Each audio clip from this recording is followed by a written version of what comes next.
Thank you so much, Stuart. Thank you, Thea, for making all of this happen. Thank you, everybody, for coming and having us here. Just a quick housekeeping note. You've been given, I believe, index cards to write down your questions, and people will be collecting them throughout. Make sure they are questions, not statements. This is the evergreen, piece of advice for Q&As.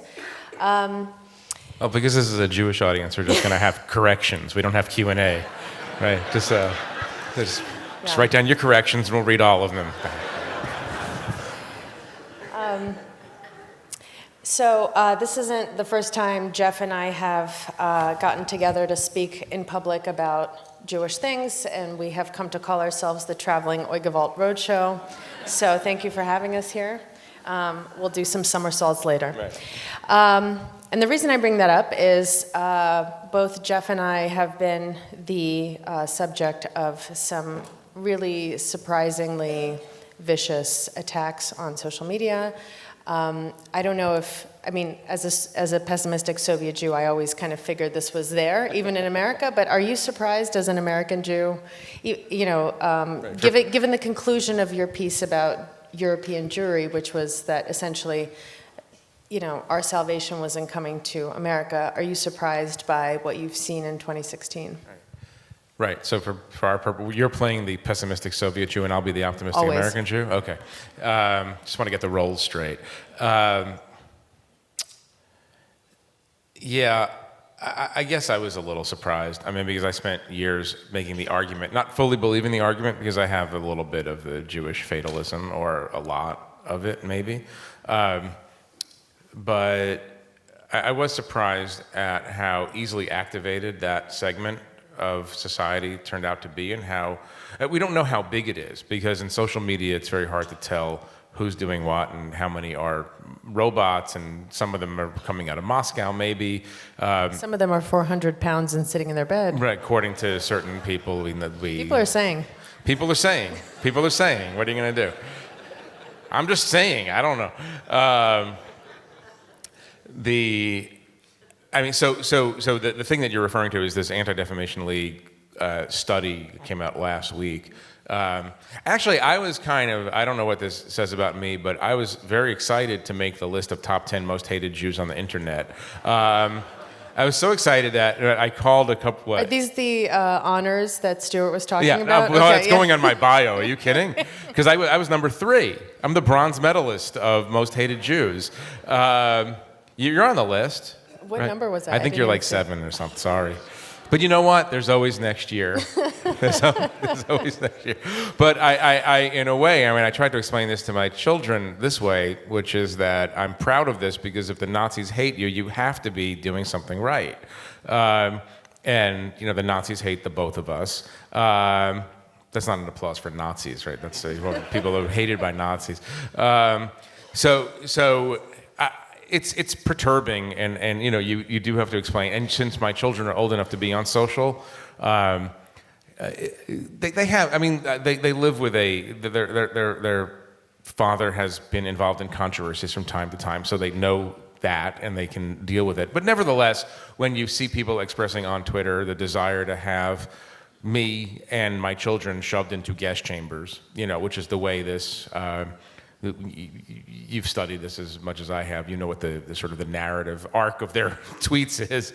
Which is, for those who don't know, it's the Holocaust never happened, but it was awesome. Right. Let's do it again. But the Holocaust never happened, but it should happen. But it never happened, but it definitely was great if it had happened. And let's do it again, though it never happened. Let's do it again to make sure we get it right this time.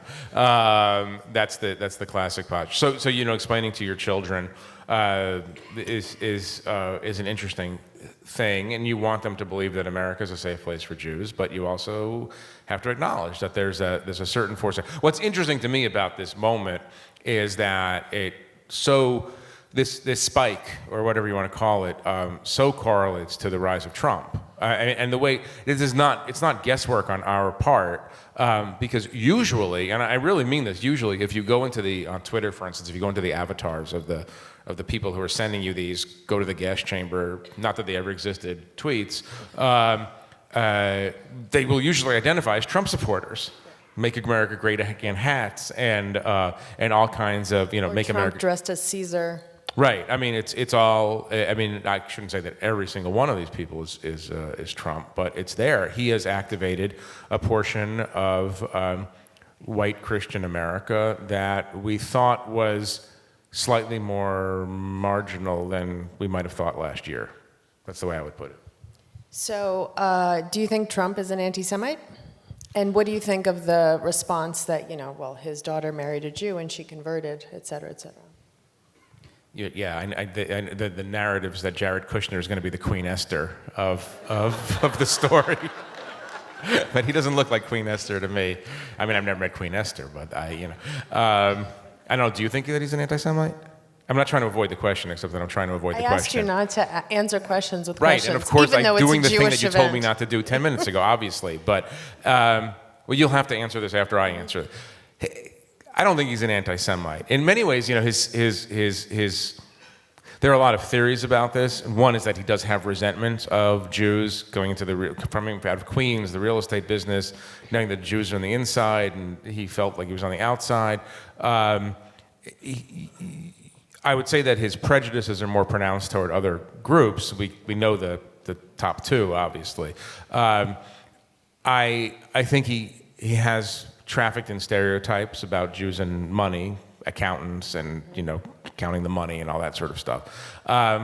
I think he is. I recognize. I mean, I grew up not far away from where he grew up, and I recognize certain patterns of behavior. I even recognize certain speech patterns because if you actually listen to him, he has there's a Yiddishist inflection in some of the ways he organizes his sentences and the insults.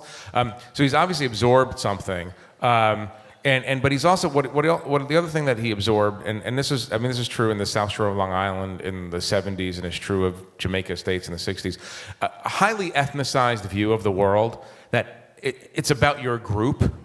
The Italians are this, the Puerto Ricans are that. That's why when he got into trouble, White people drive like this. Right. Why he got into trouble, the Judge Curiel thing, the judge of Mexican American descent, who he referred to as a Mexican. Like, that reminded me of the way people in my high school used to talk about members of he's a Mexican, he's a this, he's a that. And so I recognize, of course, that's a discourse that was barely acceptable in New York high schools in the 1970s. It's certainly not a discourse that's acceptable now, but there's a long way of getting at saying that I don't really know, and you don't really know what's in his heart. He just thinks in terms of ethnic groups and ascribes qualities to those ethnic groups that in today's climate we would generally say that's an indication of prejudice. Yeah. But you have to answer the question now, seriously. Yeah, I'm going to answer my question with a question, just to trump That's you. really pun intended. I think the question is, what is an anti-Semite, right? So is it somebody who's warming up the gas chamber, as Donald Trump Jr. said? Or is it somebody who is a philo-Semite and says, I love Jews, they're really great at counting money? Right. And where is the difference between those two, and at what point do those two things kind of bleed into each other? We have a mutual friend, Frank Foer, who defines philo-Semites or anti-Semites who like Jews. So philo-Semitism is just the flip side. Clearly he has ascribed group characteristics. Which is not an uncommon thing to do to the Jews. And he might say, no, I'm praising you. You're really good with money. But yeah, that is definitely, you could hear that in the background. Yeah, which is different from the Russian Jewish or the Soviet Jewish definition of anti-Semitism, or an anti-Semite, which is somebody who hates Jews more than is absolutely necessary. Right. Oh, okay, and back to Jared Queen Esther Kushner. Yeah. What do there was that What do I make of that? No, I mean, remember there was that kerfuffle when he wrote a response to one of his writers, a Jewish writer at The Observer, who wrote, how are you defending this man who, at the very least, countenances and doesn't push back in any way against this anti-Semitic vitriol and other hateful, rhetoric? How do you support him and say he's not an anti-Semite? And he responded in the pages of The Observer and said, well, here's the story of my grandparents who survived the Holocaust, at which point a Kushner cousin emerged on Facebook and said, our grandparents did not survive the Holocaust for you to defend Trump, essentially. I don't know. So, I mean, what do you make of, they said, please don't use that story. That's not what that was for. So... It's horrible. Well, I remember being at the Republican National Convention in July and running into Hasidic Jews who said, he's not an anti-Semite because his daughter is now an Orthodox Jew. That's all I managed to get out of them. I mean, look, we before know they Jews who are started- anti-Semitic, so it doesn't, so you can be so you can be a non-Jew with a Jewish son-in-law and be anti-Semitic. That doesn't. None of this absolves you of anything. You have to judge it on the individual. I'm very hesitant to sort of weigh in on the dynamics of a marriage and the dynamics of a father-in-law, son-in-law. We don't know. We have no visibility into this, and we all know that marriages are complicated and families are complicated. I would just say that this has probably not been the most comfortable year for Jared Kushner ever. Seems to love it. He's what you see and what we don't see. I have to imagine that. Well, all right, I'm projecting my own discomfort with the Trump phenomenon onto him. Perhaps he's comfortable with it, and perhaps this is the way he sees changing the world, through the mechanism of his father-in-law. But it strikes me that that would be a minority Jewish opinion. A very small group of Jews would see that in the way that maybe he sees it. And let's talk a bit about the Jewish vote. There was a recent survey that came out that showed that just like in other elections, I think in 2012 and 2008, about 19% of Jews are voting Republican this year. So all of this stuff, in some way, has not moved the dial at all on the Jewish vote. How do you explain that? Well, probably will wind up with somewhat less. He has strength in Orthodox communities. Why is that? I think it's the same. He has strength. I mean, there's certain strength. I mean, I was at the AIPAC convention when he spoke, and he got applause, and I met big applause, and I met people who were supporting him then. I don't know if they're supporting him now. I think it's because when he speaks about Israel, generally, sometimes he's fallen off the wagon, if you will, in terms of what the acceptable AIPAC narrative or discourse is. But generally, Israel's great, I defend Israel, Palestinians are terrible, Obama is terrible on Israel, he uses that as obviously a wedge to try to split the Jewish vote. And I think it's a very simplistic and easy narrative. I mean, everything in that campaign is boiled down to a set of slogans, and that's one of the slogans, that I'll defend Israel at all costs. What I would say, and by way of sort of editorializing on this subject, is this. I was just speaking to someone in Washington about this, and it struck me that Israel is obviously a very important issue for a lot of Americans. America is still basically a pro-Israel country. It's important in Congress, and it's important as an American government priority. But you know what's much more important for America than Israel? Is NATO. NATO represents our key partners in the defense of civilization. These are our closest allies in Europe, and they've been our allies since the end of World War II. And Donald Trump has talked about the futility and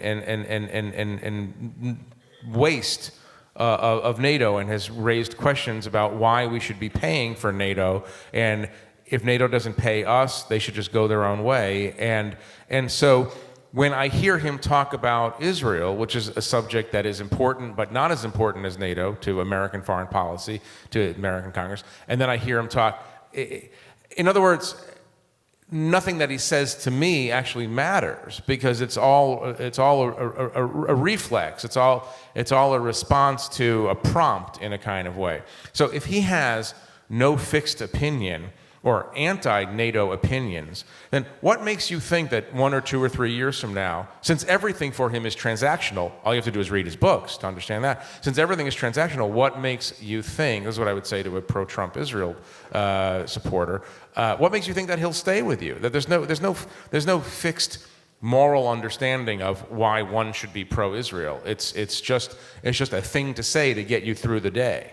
That's my opinion. So you think that at some point he's going to look at the tab for the aid we sent to Israel and say, why don't they pay more their own way? Well, if the pattern continues. I mean, if you're trying to predict, one good way to predict future behavior is look at past behavior. It's not perfect, but it sometimes works.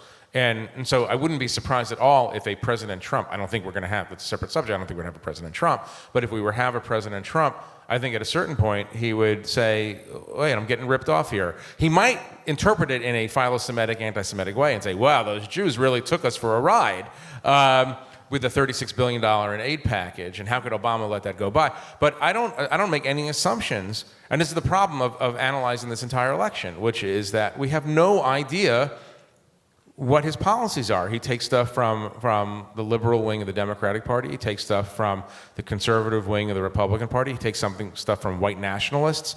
He takes policies from isolationists, but he doesn't have a fixed set of ideas or fixed policies. So yeah, it's completely feasible that and in any case, anybody who leans in the direction of isolationism is also going to lean away from stalwart support of countries that have traditionally been supported by the United States. That doesn't have to do with Israel. That's a generic observation.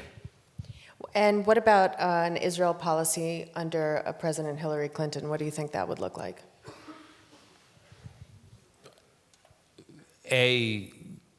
She's more emotionally attuned to Israel than Barack Obama. I'm not making a negative comment about Barack Obama necessarily. I'm saying she is more of a traditional, older Democrat in that, and she obviously imbibed a lot of that from her husband, who is very intuitively pro-Israel by most standards of what pro-Israel means.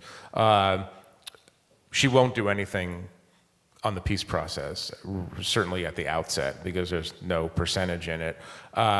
I think generally speaking, I mean, this is sort of a broader comment on what her foreign policy will look like. She's going to spend, for two reasons, probably spend a lot of time in the early months of her administration calming down allies, meaning literally going, in some cases, to places like Japan, South Korea. An apology tour. An apology for apologizing for other people's lack of apology, something. A reassurance tour, stability tour. Japan, South Korea, various places in Europe, the Middle East, Saudi Arabia, Israel, Jordan.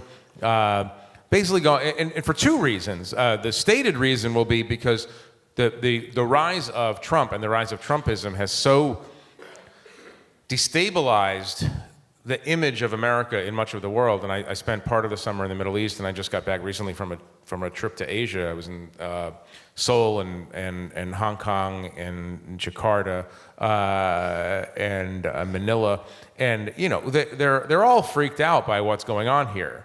Everybody's freaked out because even when you resent America, you expect it to behave in a kind of way, right? We're the responsible superpower, and they don't want to hear that, but they're also reassured by that. Now everything is up in the air, and so Hillary's going to have to spend a lot of time doing that kind of reassurance anyway. She won't say that it's about Obama, but it's partially about Obama because Obama, to some degree, has questioned some of the underlying assumptions of American foreign policy. He's done it, I would argue, in a much more responsible way. So the perfect example here is that the president has, an interview with me, in fact, talked about his aggravation with so-called free riders, countries that take American aid or are protected by America but don't pay up enough. And he just expressed this, he wishes that there were a way to convince them to partake a little bit more in their own defense. Donald Trump comes along and says, South Korea has a war with North Korea, Japan is attacked by North Korea, well, good luck. I mean, literally. No, and maybe you should... And maybe you should have nukes yourselves, which of course flies in the face of 70 years of non-proliferation doctrine. Not that he knew that there was such a thing as non-proliferation doctrine, but you guys go out... so I sometimes feel like Obama is, Obama who has tried at varying degrees of success and unsuccess to introduce discussions about American foreign policy and America's role in the world. I kind of feel that he's the guy sitting at the bar of the Titanic who says, I asked for ice, but this is ridiculous. The dialogue that's going on about America's role in the world is not the one that he sought at this moment. So Hillary will have to do a lot of things. Look, I think she's basically pro-Israel in what people who go from the center-right to the center-left would consider to be pro-Israel. Obviously, she's in the Democratic Party mainstream and that there should be a two-state solution. But of course, that is the technical position of the current Israeli government as well. And you and I have talked about this before, but pulling back a little bit from the presidential election, we both came of age at a time when Israel was a bipartisan issue, and it was this I kind came of age a little earlier than you yeah, came yeah. of age. But I'm saying yeah. even when I came of age, last year, Yeah. it was still a bipartisan issue, and there was this kind of reflexive support of Israel. Do you think that it's becoming a more partisan issue now, and what is happening to, what do you think it's going to look like in, say, 20 years when millennials are closer to, running the show? Yeah. This is one of those moments where I'm going to ask you to answer the question after I answer the question, because I know that there's a little bit of a fix in this question, because I know how you, because we were together recently with Yair Lapid, who is a plausible future prime minister of Israel if the current prime minister of Israel ever stops being prime minister of Israel, which is obviously an open question. Lapid's party, Yesh Atid, but the most Jewish name for a political party, there's a future. Is he's positioning himself in the center, and one of the reasons that he's positioning himself in the center is that he feels, and one of his causes is this current government, now in power for more than 7 years, has neglected the relationship between Israel and the American Jewish community, and has disastrously turned Israel, or trying to turn Israel, into a partisan issue. Obviously, the key moment in that was the speech by the prime minister, I guess well more than a year ago, on the Iran deal, in which Democrats boycotted, for the first time ever, Democrats boycotted, members of a political party boycotted. Well, and trying to put his thumb on the scale in 2012 for Romney. And also was sort of a little bit too obvious on the Romney front. Look, this is a huge question, and some of it has to do with the prime minister and with the current president. I mean, American Jews are always uncomfortable when their president doesn't get along with the prime minister of the Jewish state. It's not been an easy 8 years, because that kind of dysfunction brings up all kinds of anxieties, and it brings up all kinds of narratives that we don't want to hear in the media and elsewhere, right? So remove it just for a minute from the politics. And by the way, I blame Netanyahu for 75% of that. It probably was 50-50 for a while, but then after the stunt in Congress, which, by the way, he didn't even win. I mean, he took this gamble, this reckless gamble, risking the support of the Democratic Party, and then didn't even win. So if you're going to try to kill the king, right? But so I put it on the prime minister mainly. But there's a much larger thing going on here, which is that the Israeli Jewish community and the American Jewish community, the two great remaining Jewish communities of the world, are becoming, with each passing year, each generation certainly, more like two ships in the night. Geography is destiny in a kind of way, and Israel is becoming more like a Middle Eastern country. This is analysis. I'm not blaming any particular party, but when you live in Israel and you have Hezbollah to the north and ISIS in the Sinai and Hamas in Gaza, and you see what's going on, you're living in a period in which the state system, the Arab state system, is disintegrating before your eyes. You say, oh yeah, peace plans, that's a lovely idea. I think what we're going to do instead is just hunker down for 15 or 20 or 30 years and get through this. American Jewry, at the same time, third, fourth, fifth generation American Jews, are adopting a more universalist approach to politics. Tikkun Olam, which was not an expression that anybody used 30 years ago, is now sort of the raison d'etre of non-Orthodox Jewry. Intermarriage rates and assimilation are high. These are simply facts, and those are things that mitigate feelings of tribalism that would lead to support for Israel. And then what you have then, so you have a universalizing American Jewish community, non-Orthodox Jewish community, and you have a more tribal Israel, and so that's a recipe for long-term drift, I think. And so from my perspective, and I know there's some people who don't want to hear this, it's on Israel, it's on the Israeli government to try to repair these relations or strengthen these relations, because Israel, of course, is the client state. If Israel understands that American Jewry is a national security asset in a kind of way, Israel needs American Jewish support to make sure that it has American support. If it neglects that relationship, if it alienates American Jews in two different ways. One, by perpetuating settlement and the occupation when some of the choices that it's making are voluntary choices, and two, by denying religious freedom to non-Orthodox Jewry in Israel. One day they're going to look behind them and American Jewry is not going to be there anymore. And so that's larger. And so what you're seeing in the Democrats, to come back to the political system, what you're seeing in the Democrats is a lot of Jews in the Democratic Party saying, yeah, you know what, I know you politicians always sort of reflexively say, we love Israel and we support Israel no matter what, but we don't even feel that way anymore. And so Democratic politicians are hearing that from their Jewish supporters sometimes. That explains the J Street phenomenon, explains a lot of other phenomena. But I know that you have feelings on this too, and I would love to hear you on that. It's not why I asked, for the record. I think your No, thoughts on this are very but we've had this discussion. I think you're absolutely right. I also think that this is, this kind of circles back to the prior question, or the prior answer rather. This is a kind of, in this moment of re-examining all the basics and relitigating them and kind of, taking the wheel and seeing, like, does it really need to be around, and why does it have these spoke things, and does there need to be a hub there to hold it all in place? And at the end of the day, you might not decide you need a wheel. And I got lost in that metaphor. But I think that, and also the kind of the assimilation, the high rates of intermarriage, especially among my generation and younger, of Jews, it's now something like 80%. I think it's 71% non-Orthodox. So Right, 58 right. total, but 71 in non-Orthodox. Right. So, but the American Jewish community is also going to become more and more Orthodox. And I think what's also weird, you're going to have this, in some ways, you don't need Bibi Netanyahu to drive a wedge in between Democrats and Republicans on this issue.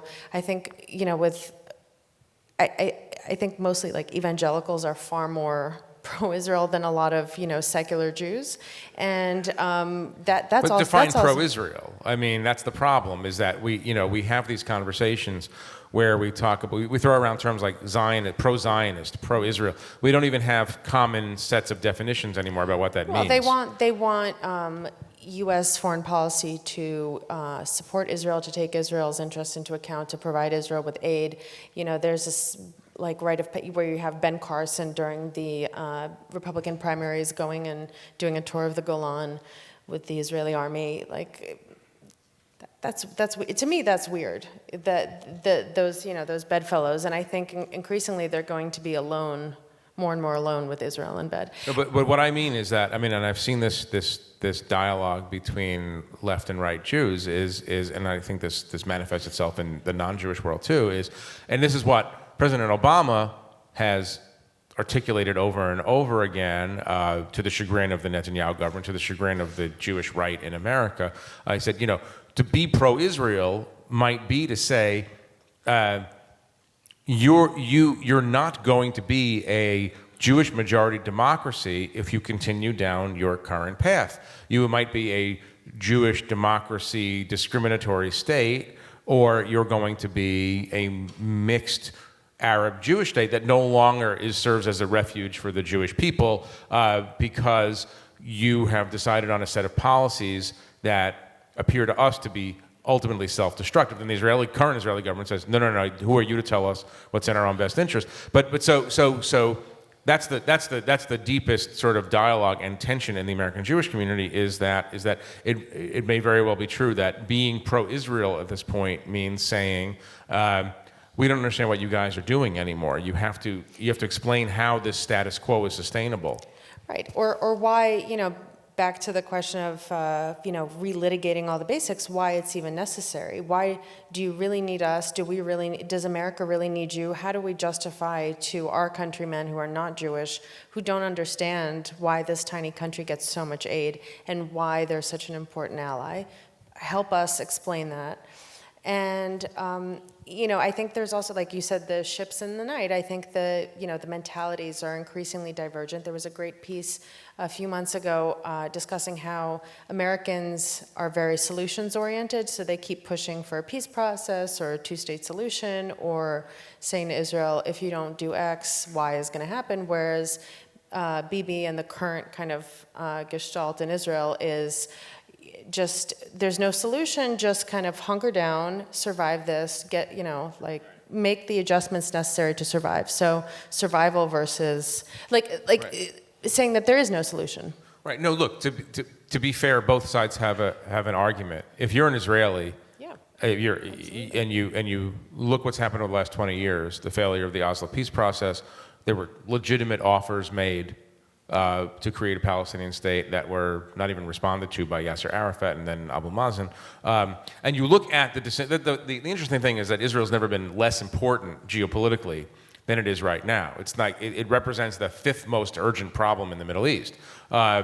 And so if you're Israeli and you look around at the total disintegration and collapse of the Arab world around you, and you might say to yourself, wait, now's the time to make another Arab state? It doesn't seem like the current Arab states are even going to be existing in a few years. So what are we doing?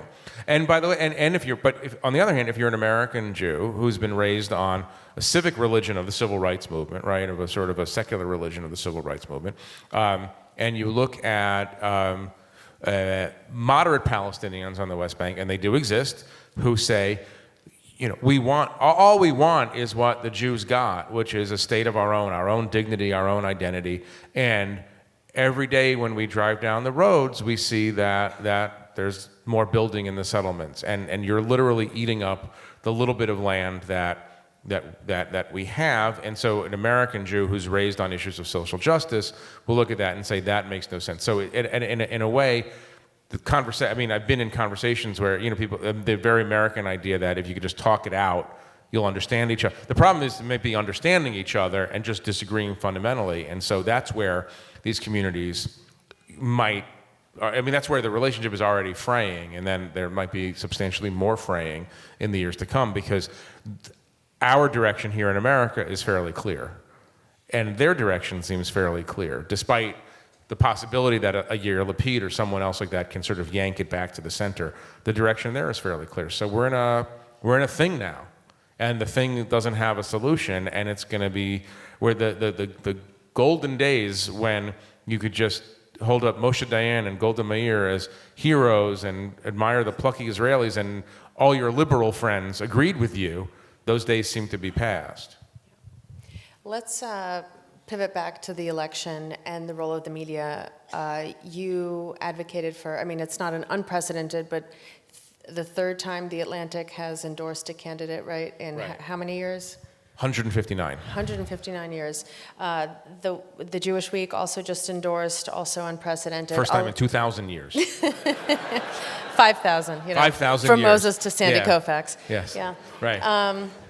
They endorsed King David, but Solomon was like, I don't know about this guy. So many wives. And you're seeing a lot of this happen, the Arizona Republic, a lot of these unprecedented endorsements coming out at a time when traditional media seems to matter less and less. So what was the argument? To that characterization of our reality. What drove that push? And it's not that the mainstream media matters less. It's that it matters a great deal to the people who live in our ecosystem, which I would consider probably 60% of America, but what's been created over the past 15 years or so is an alternative ecosystem, an alternative information ecosystem, which is the only reason that Trump could flourish, because it's from my opinion, it's an ecosystem that's a media ecosystem that's not really tethered to facts as you and I would understand them. But specifically on the Atlantic, the notion, basically what happened was I read our 1964 endorsement of Lyndon Johnson over Barry Goldwater several months ago, and I, if you actually just did a search and replace and put in Trump's name to the descriptions of Goldwater, it actually tracked. irresponsible talk about use of nuclear weapons, baiting and demonizing the media, dividing the country, dividing races against each other. All of this stuff that people had complaints about in 1964 about Barry Goldwater seemed to resemble some of the complaints that people have about Donald Trump. In 1964, the editorial was more about Goldwater than about Johnson, and that's the same thing. Same thing is true for our editorial endorsing Hillary. The 1860 editorial endorsing Abraham Lincoln was, we weren't around for that, but it was. I mean, it's a great editorial, basically arguing that this is the only man who could preserve the Union and defeat slavery. That was a pro-Lincoln editor, unabashedly pro-Lincoln. We were more nuanced because, and we made the point that if this was a normal election, if this was Mitt Romney or George W. Bush or John McCain, we wouldn't have felt the need to weigh in. But this is not about ideology, because in fact, Donald Trump really isn't a Republican in the way we understand what Republican ideas are. This was about temperament, about authoritarian disposition, about experience, about a whole set of other issues.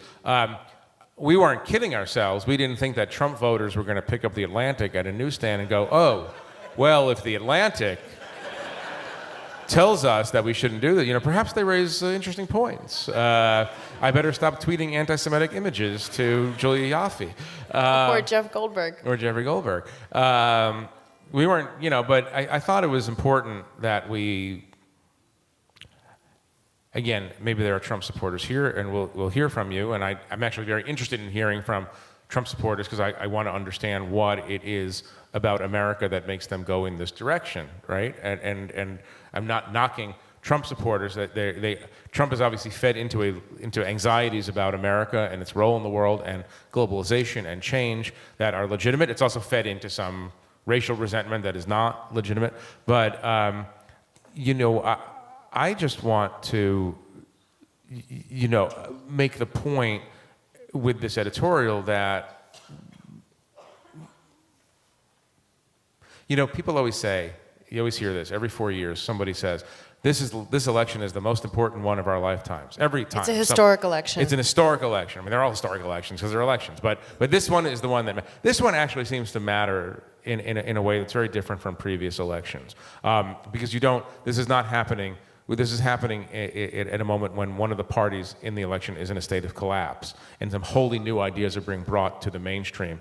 And I wanted to go on record and say we don't support this. And I think it's very important at this moment in history to take a stand and say this is not what we want. I'm not kidding myself about the influence of the Atlantic and the mainstream media to move people away from that particular candidate, but I don't want to think 5 or 6 years from now that there was something I could have done and I didn't do.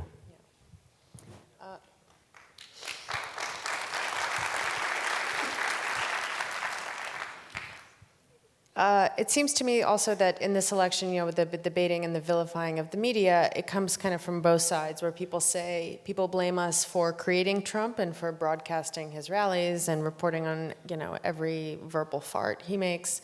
And on the other side of being anti-Trump and being the liberal media, et cetera, do you think the media does bear some kind of responsibility for creating this Frankenstein? There's no such thing as the media. There's 1,000 different companies that disseminate information. Some do it well, some don't. I mean, I don't classify the New York Times in the same category as CNN. I think there was a point when CNN realized that ratings were spiking when they showed Donald Trump rallies, so they showed them, but ratings were spiking for a reason, which is that people were interested in seeing that. I mean, if Donald Trump did not, and his words did not vibrate to something in the American polity at a certain point, they would have dropped it. But I mean, it's a pretty good stand-in for how a candidate is perceived. If thousands or hundreds of thousands of people are turning on the TV just to see this guy and staying with CNN for an hour to watch it, can you really blame CNN? I mean, this is what people are interested in, and those people turn out to be voters who moved Donald Trump all the way to the nomination. I think the other issue, the issue, and I think this is where we've fallen down. Different organizations at different times, is that in the new reality, the new reality is that Donald Trump says something, somebody asks him about it on TV, he says, I didn't say that, then they show the tape of him saying it, Or Mike and then Pence his says it supporters for him. say he didn't say it. I mean, we're living in kind of a weird post-truth kind of rip in the time-space continuum where I don't fully understand why that's happening. And so what's happened in the so-called mainstream media is that we've been slow to actually call things by their name. Like when somebody, and this is true on the other side too, because there are obviously controversies surrounding Hillary Clinton and her relationship to the email controversy, various other controversies, the foundation controversy. But even in the most ostentatious kind of lies, people have been very hesitant to say, the Republican nominee for president lied to a crowd of 10,000 today when he said that he never called for the banning of Muslims, when, of course, he had. It's hard to do that because you and I both train the same way, which is that when in doubt, you quote one person and then you quote another person criticizing that person, and then you quote the person who's being criticized criticizing back, and you leave it for the reader to decide who's telling the truth or who's not. But often these are more subtle kind of differences. When you have something that's really ostentatious, we were not well equipped to deal with the ostentation of the fantastical stories being told. And there's still, with less than 2 weeks to go, there's still a reluctance in a lot of outlets to say this was a lie, or that there's no, I mean, I remember almost dropping my cup of coffee in the morning listening to Morning Edition, when they were reporting on Trump saying that the election was rigged, and they said, this claim has absolutely no evidence to support it. And it was, for NPR, it was like, it's like getting out the blowtorch. Well, this is the danger of, and NPR is a specific example, very influential media organization that gets some money from Congress and has been often very worried about Republican criticism, conservative criticism on that. So they have definitely moved in a direction of, right. I mean, it's actually interesting because this whole notion that the election is rigged has been one that has really upset people in our profession more than most anything else. I think because it goes right to the heart of our democracy. So what makes our democracy work is basic faith that in the systems that keep elections honest and fair. And NPR is right. There is no evidence of this. There have been scattered evidence. The problem for the claim, the reason that it's so fantastical, as you know, is that there were 3,000 counties in America, and all of them do their own collecting of votes and counting of votes under the supervision of local Republicans and Democrats watching together. It's very hard. It would be hard even for your good friend Vladimir Putin to fix that. It would take a lot of, it's not good friend, he hates her, it's fine. He knows who you are. No? Great, well, watch 3 weeks from now when he has her emails, you'll see. But I mean, that is something that Donald Trump is obviously not complaining that Vladimir Putin is fixing the election. Quite the opposite. He's going to turn us into, New York City is going to be an oblast in another few months. But it's impossible to rig a national election. But it would be too complicated for anyone to rig. But it is in that, to me, this is so, and I wrote about this in Foreign Policy, to me this is so reminiscent of what I saw in Russia. In some ways, Trump is so Putin-esque in this sense of, you don't have to, the way Putin has divided and conquered and continues to rule Russia, and dominate how Russians see the world, is this kind of turning postmodernism into a sort of cudgel and saying, I don't need to show you that I have the true message or that I'm right with a capital R or things are true with a capital T and bold and embossed and underlined. I just have to show you that there's not really any such thing as truth, and I'm just gonna blur the edges of it, muddy the waters a little bit, and then everything is all things are equal, and so therefore if I mess with one machine in one of 3,000 counties, how do you know that no other machines have been you create a paranoia. You create a general paranoia and distrust of the system. But you saw a little bit of that, for example, with Bernie Sanders supporters, right? Where they were confused as to what happened in the California primaries or the New York primary, which was a closed primary. And they said, well, how many votes went uncounted in, I don't know, in Wisconsin or in Michigan. And it's this kind of projecting that doubt onto everything. So it's this, you don't need to wipe out the whole electoral grid. How do you explain the Donald Trump's and views? sorry to interrupt. And this whole idea of let's relitigate everything. What is a fact? What is a word? What is a system? What is a party? What, just everything down to almost the kind of subatomic level, completely eliminating any kind of certainty or confidence in anything. But in our experience as political reporters, I think what happens is when you catch a candidate in a lie, generally speaking, the campaign, if not the candidate themselves, will acknowledge in some kind of way that a lie has been told, and they will walk it back in some way. That's what's not happening in this particular campaign, and that's what makes it a novel and disturbing experience. But can I stay on Putin for 1 second? Because I want to hear you on this subject. What explains, and this is a mystery to a lot of people, what explains the respect that Donald Trump seems to have for Vladimir Putin? How do you articulate this? Because this is, if you want to talk about a novel experience, the idea of a Republican candidate for president having sympathy for the Kremlin is unique, I think, in American history. Well, it's not totally unique because after 91, there was this, general thaw in relations. We vanquished them in the Cold War, and they were no longer an enemy. They were just this weird country with drunken bears that we didn't really know, and loose nukes that we didn't really know what to do with. Things got worse under George W. Bush, and Obama tried to reset relations. And so the idea of not seeing Russia as an enemy is not unique to Trump. I think Clinton tried it, Bill Clinton tried it, Barack Obama tried it, even Hillary Clinton tried it as Barack Obama's Secretary of State. I think for Trump, it's this, I think that he thinks that there's an affinity there, that they're the same kind of authoritarian type of swashbuckling, macho, horse riding, whale shooting. Whale guy. Shooting? Yeah. They shoot whales? Yeah, with like a crossbow. Oh.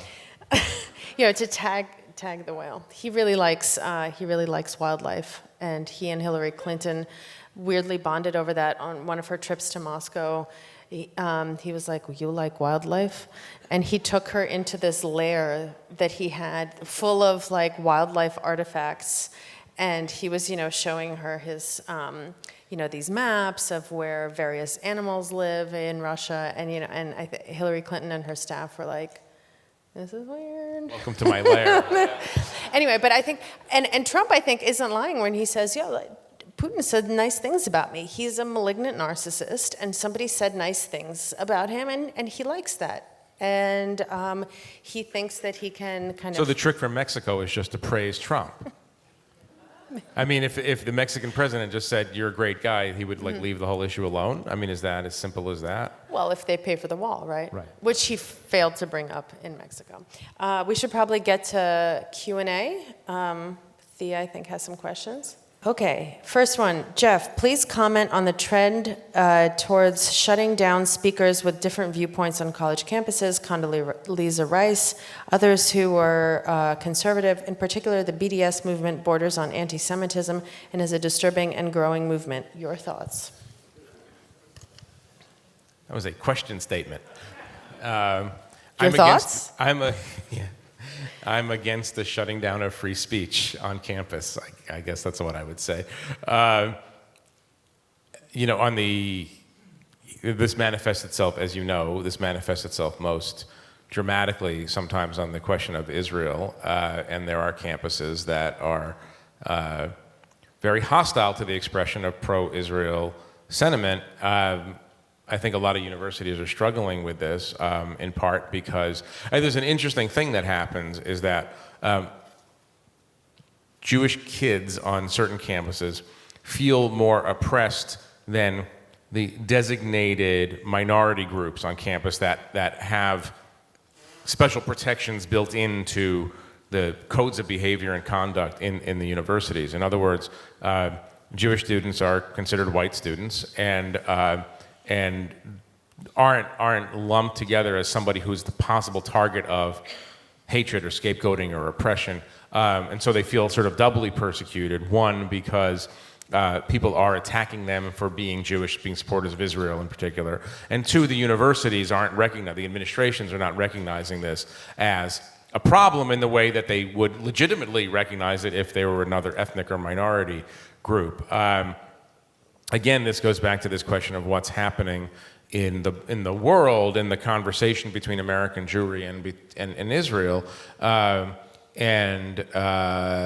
the disturbing thing on campus to me is, look, I've always been like, I come out of the Zionist left. I think of myself as being in the Zionist center left today. But what's happening on campus is that a lot of, or at least some, Jewish students who are not equipped for this, the complexity of this dialogue, and want to be thought of as liberals, are going to campus and deciding that the narrative that they were taught in Hebrew school, the narrative that they think they understood about Israel, sort of the Leon Uris narrative, is illegitimate. And so what they're doing, though, and this is very anti-intellectual and very anti-academic in a way, they're replacing that narrative with an equally simplistic anti-Israel narrative, rather than saying, oh, you know what, this is actually complicated, and Israel is an interesting subject, and it's something that's important to me, but I'm critical of some aspects of Israeli government policy. These are the things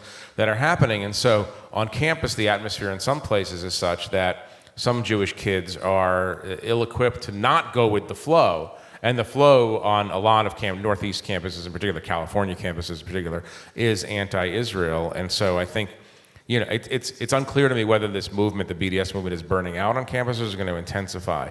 Again, none of the trend lines don't look good on that issue either.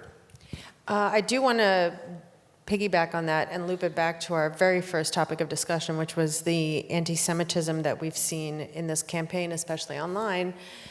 Personally, and not because I'm a pessimistic Soviet Jew, personally I was kind of glad to see that outpouring of anti-Semitism, because for a long time I was very frustrated by the discussion on kind of the liberal side of the political spectrum, where Jews, like Israel, were no longer seen as the underdog, no longer seen as the persecuted minority. In fact, or this kind of skirting the line of anti-Semitic stereotype as the establishment, the people who run and control everything. And you had a lot of, I had, black friends, for example, black intellectuals who say, this is our issue is the more important one. We are the persecuted minority. You're part of the establishment. You are white. And to me, seeing that kind of that reaction, that anti-Semitic reaction that came with Trump, I think got those people to kind of see us again as the minority and constantly persecuted the people on the minority left are happy to see right-wing I shouldn't say happy, but seeing right-wing anti-Semitism proves to them something that they felt about the right anyway, that it is comprehensively prejudiced. Yes, but I think that people are recognizing that we're still kind of in the same boat, that the same kind of like... Yeah. I mean, maybe. More. But I don't know if I agree with your perception of Jews in America. I mean, I think two things can be true at once. I mean, I think that the story of American Jewry is that in America we became white. I mean, in Europe we were the most oppressed group. Obviously, that's why our ancestors fled to here. But here because we had white skin, we did take advantage of that white skin, and you could. Be a Jewish peddler in Birmingham, Alabama in 1930 and be able to open a store on a main street that a black person whose ancestors were there involuntarily for 300 years wouldn't be allowed to do. So we are white, and we've benefited from having white skin. At the same time, I think there is, on the margins of the right and the left, a continuing anti-Semitism. The problem with Jews, I mean, the same problem that we've always had is that we don't fit into categories. We don't fit into any easy categories, whether a people or a religion or a country or a tribe, and again, there's some of you are aware of this, even in the discourse online today. There's this questions about, do Jews count as white or not? And it's an interesting question. I think that's it. Thank you, everybody, for coming. Thank you for your great questions. I'm sorry we couldn't ask all of them, but they were all very good. Thank you very much. I appreciate it. And thank you to Jeff. Thank you for having us. Thank you to everyone. Thank you, thank you.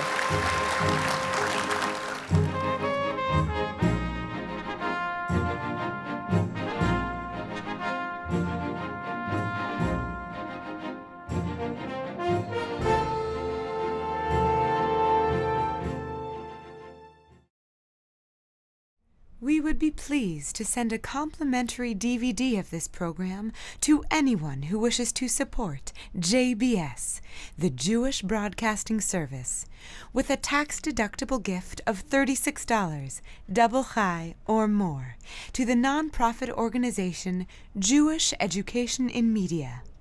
Simply visit the JBS homepage and click on the Donate button to make a donation by PayPal or your credit card. And please indicate the program for which you would like a DVD.